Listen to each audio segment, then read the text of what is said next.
65 days. That's how long it has taken Joe Biden to give us a full press conference. Now, thankfully, his team was there to remind him because we all know what happened yesterday.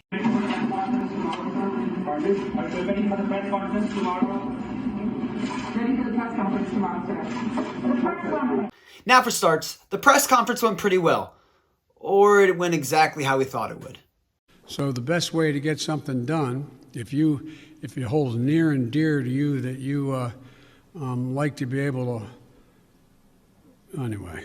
So then the pre-planned questions start coming in, and Joe was a little bit overwhelmed to the point where he mentioned that he had been in the Senate for over 120 years. Watch this. You know, with regard to the filibuster, I believe we should go back to a position of the filibuster that existed just when I came to the United States Senate 120 years ago. Now, I mentioned that Biden had pre-planned questions, and the reason why is because he would only call on specific reporters to ask these pre-planned questions for his pre-planned answers. Okay. How about Yamish? Okay. Hang on. Sorry. Oh. Let me get here. Okay. Cecilia Vega. Okay, hang on a second here. Kristen, Nancy, CBS. Okay, where am I here? Let me see. Caitlin, and I think that I got one more question here. And Janet from Univision. And there was even a time during this North Korea question where he would literally read the answer from a piece of paper right in front of him. Actions will you take, and what is your red line on North Korea?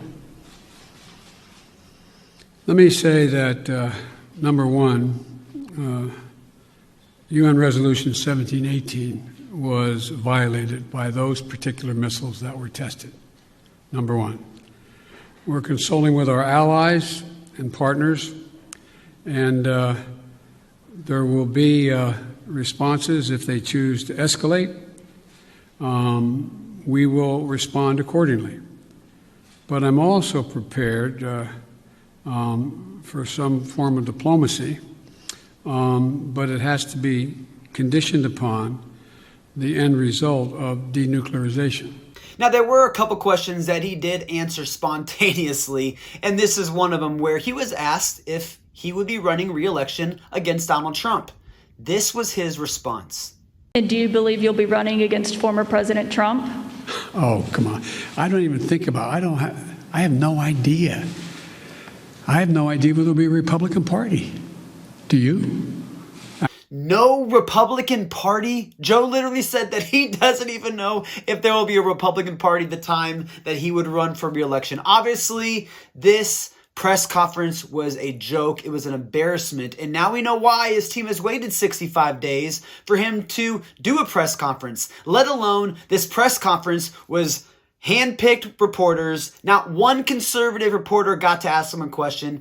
They were all pre-screened, pre-scripted with pre-answers. This was not a press conference. Now, before I end this video, I'm going to end with 3 thoughts. 1, Joe Biden does not look healthy. It does not take a doctor to realize that, and it should concern every single American. 2, this administration is the most least transparent administration I've ever seen in my lifetime. Could you imagine if the Trump administration waited 65 days to have a press conference and then would not pick on one liberal reporter to ask a question? Never would happen. We would have a freaking hysteria over the entire damn country.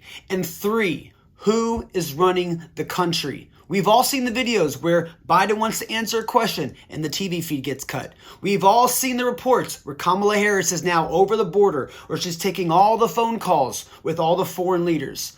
Who is running this country? It is very concerning. And after today, we now know why. We have waited 65 days for Joe Biden to meet with the press and actually answer some questions. But the answers were all pre-scripted. It's very concerning. I guess we'll have to wait 65 more days to see what he says next.